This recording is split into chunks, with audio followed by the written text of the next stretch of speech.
संगत जी तरफां साईं कपिलगिरि जिन जी सालगिरह जो सभिनी खे लख लख वाधायूं।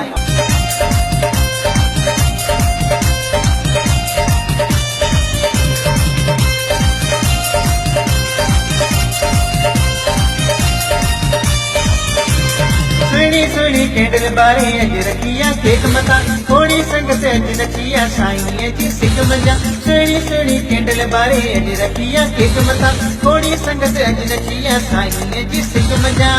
Happy birthday happy birthday happy birthday साईं सुना मुंहिंजा साईं कपिल। नाज़रीन, अवामी न्यूज़ में ख़बरनि जो सिलसिलो जारी है। हिन वक्त असीं तव्हांखे किपरो में ख़बर ॾींदा हलूं त हर साल जीअं हिन साल भी खोड़ी दरबार में खोड़ी दरबार जे गादी नशीन कपिलगिरि जी 61 सालगिरह जो प्रोग्राम खोड़ी दरबार में मुनक़द कयो वियो, जंहिंमें खोड़ी दरबार के खूबसूरत गुलन लाइटन रंग बिरंगी अनार सां स्टेज के सिंगारियो वियो है, जंहिंमें खोड़ी दरबार जे गादी नशीन कपिलगिरि जी शानदार अंदाज में शेवकन पारां एंट्री कराई वई। खोड़ी दरबार जे गादी नशीन कपिलगिरि 61 सालगिरह जे मौके ते सिंध समेत समूरे मुल्क जे पांधड़ियनि शिरकत कई, जंहिंमें कन्हैया लाल पवानी, सेठ मोहन दास पवानी, चेतन दास पवानी, जय किशन समेत भगत पवन कुमार भगत, विनोद बचाणी भगत, राजा भक्तवाणी गुरुनि जा भजन ॻाए यात्रियुनि खे झुमाए छॾियो।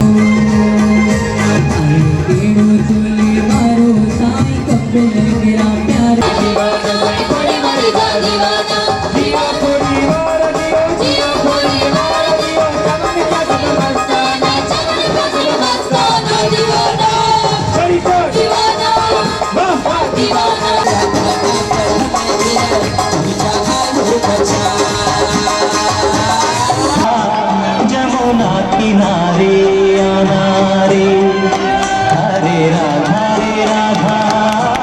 जमुना किनारे आना रे। सभिनी पांधीड़नि भक्ति भुजन करे दिली सुकून हासिल कयो। सालगिरह जे प्रोग्राम में केक काटियो वियो। आख़िर में पाकिस्तान जी सलामती ऐं खुशहाली जे लाइ ख़सूसी दुआऊं घुरियूं वयूं। कटियूं मास त साईं कपिलगिरि जो जनम ॾींहुं मल्हायो वियो तमामु घणे धामधूम सां, उन सां गॾु एसओ पी तहत अॼु तमामु घणी ख़ुशी थी आहे जो अहिड़ा मेला मलाकड़ा लॻंदा रहनि। अॼु साईं कपिलगिरि मास ते तमामु घणी ख़लक आई, साईं सां यकजहती कई, उन सां गॾु गॾु मुल्क जी सलामती लाइ दुआऊं घुरियूं हुयूं। हीउ मुल्क आहे असीं आहियूं।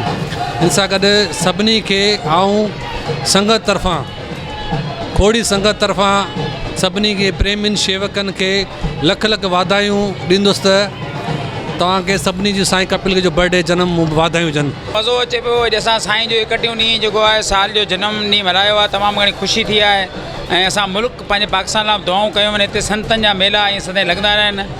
हिते ॾाढियूं ख़ुशियूं मल्हायूं, सत्संग थिया, ॾाढो आनंद आयो, ॾाढो मज़ो आयो ऐं असीं चाहियूं त हर साल जेको साईं जो जनम ईअं जोश ख़ोश सां मल्हायूं ऐं असांखे ॾाढो मज़ो अचे। असांजो साईं कपिलगिरि जी सालगिरह जी खोड़ी दरबार में मिलाई आहे, जेकी 61 सालगिरह थी, जंहिंजी दरबार साहिब खोड़ी में सुठे जोश ऐं प्यार सां मोहबत सां मिलाई आहे, जंहिंमें असांजा खोड़ी दरबार जा प्रेमी शेवक शामिल थिया आहिनि।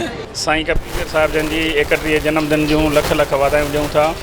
खोड़ी दरबार साहिब खिपरो में तमामु न्यायती तमामु ख़ुशगवार माहौल में थी गुज़रियो ऐं तमामु घणी ख़ुशी थी। काफ़ी संगत जेकी सखर खां, चूंडगे खां, सांगड़ खां, कंडियारी खां जिथां किथां आया ऐं साईं खे जन्मदिन जूं वाधायूं पेश करण जे लाइ असां सॼी संगत जा थोराईंदा आहियूं ऐं ख़ासि करे खिपरो शेवादारी दरबार जा जंहिं तमामु घणो सुठो इंतज़ाम कयो। बर्थडे साईं जी तमामु सुठी आहे बाबे जी, ऐं हर साल गुरूअ जी बर्थडे ते सॼी संगत खोड़ी दरबार खिपरो प्रेम ऐं श्रद्धा सां मल्हाईंदा आहिनि। इन जे करे ॾाढे साईं खे लख लख वाधायूं हुजनि सदा। इन मौके ते खोड़ी दरबार जे शेवकनि जो चवणु आहे त असां खोड़ी दरबार में अची दिली सुकून हासिल कंदा आहियूं। कैमरामैन फजल उमरानी सां गॾु हरेश KBC अवामी न्यूज़ खिपरो। मज़ीद खबरों और तफसीलात के लिए विजिट करें हमारी वेबसाइट www.awamiNewsHD.com।